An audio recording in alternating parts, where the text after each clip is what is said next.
ભગવાન તમારું આહવાન પૂજા મંત્ર સ્તુતિ કઈ આવડતું નથી, પણ અમે તમારા ભાઈ કાલાવાલા કર્યા છે, કાલાવાલા હરીને વાલા હે ને, તો ભગવાનને કહો ને અમારી પૂજાનો તમે સ્વીકાર કરજો અને અમારી બધાની મનોકામનાની પૂરી કરજો.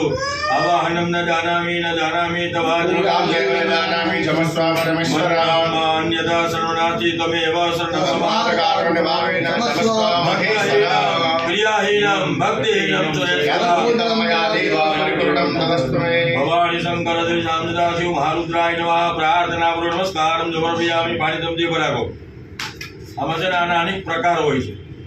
સૌથી પહેલા તો રુદ્રાભિષેક હોય છે, એમાં એક જ બ્રાહ્મણ આવે અને રુદ્રાભિષેક આવી કરી જાય એ 1 કલાક 1.5 કલાકમાં પૂરું થાય. અને અત્યારે જે આપણે પાઠાત્મક લઘુરુદ્ર કર્યો છે એમાં 100 એ જે પેલા જે અભિષેક કરે ને રુદ્રાભિષેક એ 11 અભિષેક થાય ને ત્યારે એક પાઠાત્મક લઘુરુદ્ર.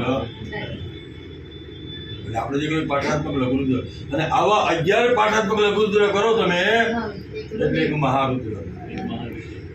એવા 11 મહારુદ્ર કરો એટલે અતિરુદ્ર થાય. એ તો પછી 3, 4, 5 દિવસ 5, 6 દિવસનો કામ થઈ જાય. અને બ્રાહ્મણોની સંખ્યા પણ 51 બ્રાહ્મણો, વધારે પણ 52 બ્રાહ્મણો કરવો પડે. 5 બ્રાહ્મણથી આપણે કર્યું તો એટલું થોડુંક સ્પીડમાં આપણે કર્યું, બરોબર છે. નહીં તો પછી સવારથી બહુ વધારે લાગ્યું.